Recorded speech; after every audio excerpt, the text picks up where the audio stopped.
አይዞሽ ውሽሚት አይዞሽ አይዞሽ አይዞሽ ነው የምንልሽ። ሌላ ምንም አንልሽም። ሄርሜላ ማለት ነው። ሄርሜላ ልበልሽ እንጂ እናንተ እናንተ እንዴት ነው ተቃጠለችው? እንዴት ነው ርርድብን ያለችው? ፊቷ እኮ ቀይ ሆኗል ጋይስ፣ ፊቷ ቀይ ሆኗል። የመንግስት አለህ ማለት አሁን ነው። እውነቴ ነው ብላችሁ የመንግስት ትብብር ያስፈልጋታል ሄርሜላ ማለት ነው። እናንተ ይህንን አክል በርበሬ ነው ቀይ በርበሬ እንዴ! በአሁኑ ሰዓት እኮ በርበሬ እንኳን ገዝተ ነው እንደዚህ ቀይ አልሆነም። እውነቴ ነው የምልሽ እንደዚህ ቀይ አይሆንም፣ ነጭ ነው ማለት ነው። እና ቀይ ሆነች አፍንጫዋ በሉ ጆሮዋ በሉ ሁሉ ነገሯ ቀይ ሆነ። ልቀቀኝ ብቻ በቃ አልቅሱ እንደዚህ ተራ በተራ እናንተ እንትኖች እንክፎች አልቅሱ እንደዚህ ተራ በተራ እየተለቃቀሰችው ነው። ሌላኛው ሩታዬ እናንተ የኔ ሞዴሊስት እናንተ እንዴት አባቷ ነው ያማረባት። እውነቴ ነው ብላችሁ እመረ ድምቅ ብላ እኮ ነው የመጣችሁ። ደግሞ እንደ በፊት አይደለችም፣ ሽንቅጥቅጥ ብላለች። ሽንቅጥቅጥ ራሱ አይገልጻትም። ልጅ ወልዳ አንዲት ሴት እያጠባች እንደዚህ ሽንቅጥቅጥ ካለች በቃ እኛም ተስፋ አለን። ሽንቅጥቅጥ ነው የምንለው። እኛም ተስፋ አለን ስንላችሁ ወይ አሮጊትን ልንመስላችሁ እንችላለን። ለነገሩ እኮ ከቪዲዮ ጀርባ የምንሰራ ሰዎች ሽማግሌ ቋቋት ያም ሽማግሌ ነው የምንመስላችሁ። አይዟችሁ እየጠጣችሁ። ለማንኛውም ሰላም ሰላም ቤተሰብ እንዴት ናችሁ? ልኝ ደህና ናችሁ? ላይክ ሼር ሰብስክራይብ እያደረጋቸው ውድ ቤተሰቦች እኔ ደፋ ምንድነው ጠፋ ብቅ እያልኩኝ ነው ያለሁት ማለት ነው። እና ስንት ነገር ነው እየተፈጠረ ያለው የሰሞኑን እውነት ስንት ነገር ነው እየተፈጠረ ያለው።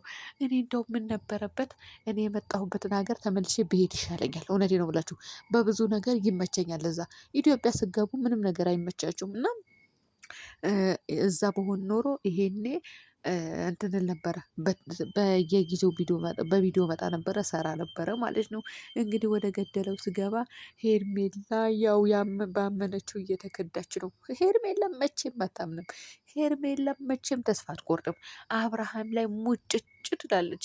ከፍቅር ውጪ ሌላ ሴትን ቢያመጣ ነገ ትቀበለዋለች። እመኑኝ ትቀበለዋለች። ጋይዝ አሁን እንግዲህ ልቅቅኝ በቃ ባመንኩ ባፈቀርኩህ ባከበርኩህ አለችው። በዛ ላይ ደግሞ እንደኔ የሚያከብርህ አታገኝም፣ እንደኔ የሚያፈቅርህ አታገኝም፣ እንደኔ የሚያከብርህ አታገኝም አለችው። ተመልከትልኝ እንግዲህ ሶስት እንትን አስቀመጠችለት። የሚያፈቅርህ የሚያከብርህ ምንድነው የሚወድህ ነው ያለችው። ምንድነው አስቀመጠችለት ማለት ነው። አፍቅረሽም ሞተሻል እኮ አንቺ እውነት አፍቅረሽም ሞተሻል፣ ወደሽም ሞተሻል። እንዴት ብለሽ ነው የልጅ አባት የምትወጂው? እንዴት ብለሽ የልጅ አባት ወደድሽ? በዛ ላይ ደግሞ እኮ አሁን ሌላ ሴት ቢያመጣ ባያመጣ አይግረምሽ። ሩታ ጋር ሄዶ ታረቀ። ሩታ ነው የምፈልገው አንቺን አልፈልግሽም ከህይወቴ ውጪ ብሎ ቀለበት እስከ ማስወለቅ ደርሶ ነበረ። የዛኔም ተስፋ አልቆረጠችም። መታ እኮ ተቀብለዋለች።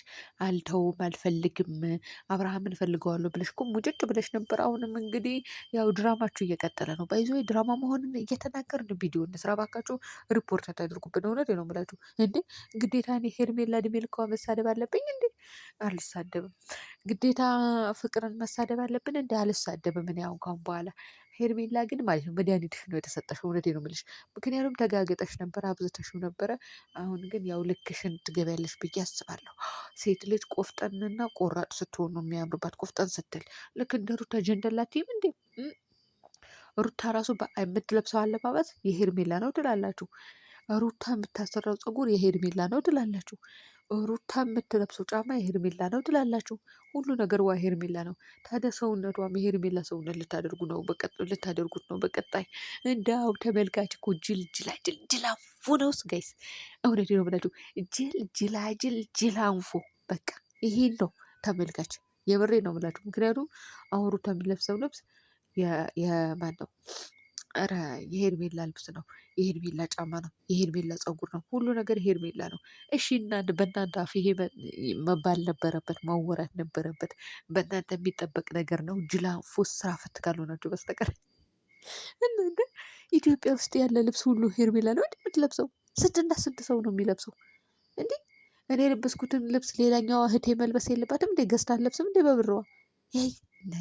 እናንተ መናገር ሲጀምር እንትን ነው ይሄ ነውር ነው። አይ ወላሂ የእናንተን ንቆ መተው እንጂ ለእናንተ መልስ መስጠት ወይም ደግሞ መናገር አግባብ ነው ብዬ አላስብም። እናንተ እኮ በቃ ተንቃችኋል እኮ ኦልሬዲ ተዋርዳችኋል። ሁሌ እንደ ህፃን ልጅ ራሱ ይሻላል። እናንተ የ2 ዓመት የ3 ዓመት የ4 ዓመት የ5 ዓመት ልጅ እንደናንተ ዝርክርክ ጅላጅል ጅላንፎ አይደለም። በቃ ቆፍጠን ብሎ አስተሳሰቡ ስማርት የሆነ ልጅ ነው ያለው። እናንተ ግን እዛ ጋ ቁጭ ብላችሁ የሄርሜላ ልብስ ነው የሄርሜላ ጫማ ነው፣ የሄርሜላ ጸጉር ነው፣ የሄርሜላ ሻርፕ ነው እያልሽ እየተቆጠርሽ ትኖሪያለሽ። ይሄ እኮ ጅላፉ እንደ እንትን እኮ ነው፣ ሞኝነት እኮ ነው። ይሄንን እንደ ህፃን ይሆናሉ አይደል? ሞኝ ይባላሉ እንደዚህ አይነት ሰዎች፣ የሆነ ጅላንፎ የሆኑ ሰዎች ማለት ነው። እና እንደዛ ነው የሆናችሁ። ግን ለማንኛውም በራሳችሁ ጉዳይ ነው። ገደል ግቡ ብትፈልጉ። እውነቴን ነው የምላችሁ። እኔ ግን ታስጠሉኛላችሁ ማለቴ የምታመሳስሉት ነገር ስለሚያስጠላ ነው የምነግራችሁ። ለማንኛውም ዛሬም ለብሳው የመጣችው ልብስ ከሄርሜላ ከሆነ ልብስ ዋጋ ታቀናብሩት ነው ወይም ታመሳስሉትና ታመጡታላችሁ። እና እኔ አውቃለሁ። ሄርሜላ ግን እንደዛ አይነት ረጅም ቀሚስ ለብሳ አታውቅም። አስረግጬ ነው የምነግራችሁ። ንገሩኝ፣ ከለበሰች ደግሞ እዚህ ጋር ለብሳለች ብላችሁ ንገሩኝ ማለት ነው። ለማንኛውም እንግዲህ ሄርሜላ ተቃጥላለች ጋይስ። ፊቷ በርበሬ ነው የሆነው። በርበሬ በቃ እንዴ! በርበሬ እናቴ የምታስፈጨው በርበሬ ራሱ ነው የሆነው። እውነቴ ነው ብላችሁ ገበያ የምንገዛው በርበሬ እንደሆነ በአሁኑ ሰዓት ነጭ ነው ገበያ የሚገዛው ማለት ነው። ግን እናቴ የምታስፈጨው በርበሬ ልክ እንደ ሄርሜላ ፊት ዛሬ ቀይ ያልሆነው እናቴ እንዴት ብሎ ነው ቀይ የሆነችው? ደግሞ አለቀሰች። ከዚህ በኋላ አጠገቤ አትደርሱም እናንተ። እኔ ሳስበው ማለት ነው መጨረሻ ላይ ፍቅርና ሩታ ያው ተመካክረው እንደዛ ያደረጉ ሊባሉ ነው፣ ሊደፈደፍባቸው ነው።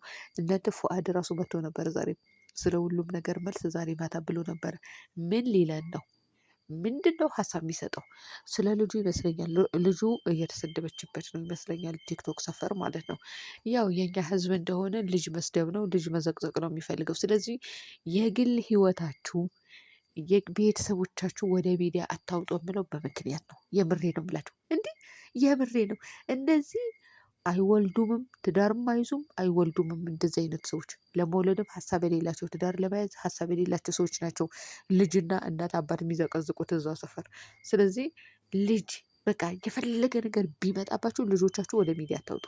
የፈለገ ነገር ቢመጣ እናት አባቶቻችሁ እህት ወንድሞቻችሁ ወደ ሚዲያ አታውጡ። በተአምር በጭራሽ አታውጡ። ወላሂ አታውጡ።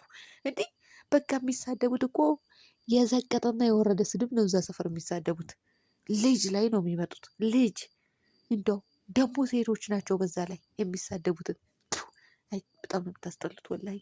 ማለቴ ነገ እኮ አምጠሽ ትወልጃለሽ። ልጅ ከምትሳደቡ ፍቅር ብትሳደቡ ይሻላችኋል። እና ነገ እናንተም አምጣችሁ በስቃይና በመሞትና በመትረፍ መካከል ሆናችሁ ልትወልዱ ትችላላችሁ። ትወልዳላችሁ። ሲጀመር ሳታገቡ ቆማችሁ አትቀሩም። እኔ የግሌ የራሴ ህይወት አለኝ። ለምሳሌ ወልጅ ያለው በቅርቡ ማለት ነው። ነገር ግን እኔ ወደ ሚዲያ እንደዚህ አንቆኝ አንድ ሰው እንቅ አድርጎ ቢደፋኝ እንኳን ወደ ሚዲያ አላወጣም። በተአምር እንዴ ነችና የሩታ ልጅ ራሱ እኮ የዘቀዘቃችሁ ሰዎች ናቸው። ሩታ እርጉዝ ሆነ ተዘቅዝቃለች። ሩታ ወልዳ ተዘቅዝቃለች። እንዴ ነችና ልጇን ራሱ እውነት በጣም እኮ ነው የምታሳፍሩት። እንደዚህ አይነት ሰዎች ወራዶች። እውነት የግላችሁ ህይወት የሚኖራቸው አይመስለኝም። ዩቱበሮች እውነት ለመናገር በልጆቻችሁ መነገድ አቆሙ። ልጆቻችሁ ወደ ሚዲያ አታውጡ። ቤተሰቦቻችሁ ወደ ሚዲያ አታውጡ። ራሳችሁን ስሩ። ራሳችሁን ችላችሁ። ቤተሰቦቻችሁ የግል ህይወቶቻችሁ ናቸው። ስለዚህ ደበቅ ማድረግ ተገቢ ነው ብዬ አስባለሁ እኔ። እና ውድ ቤተሰቦች ሰላም ሁኑልኝ።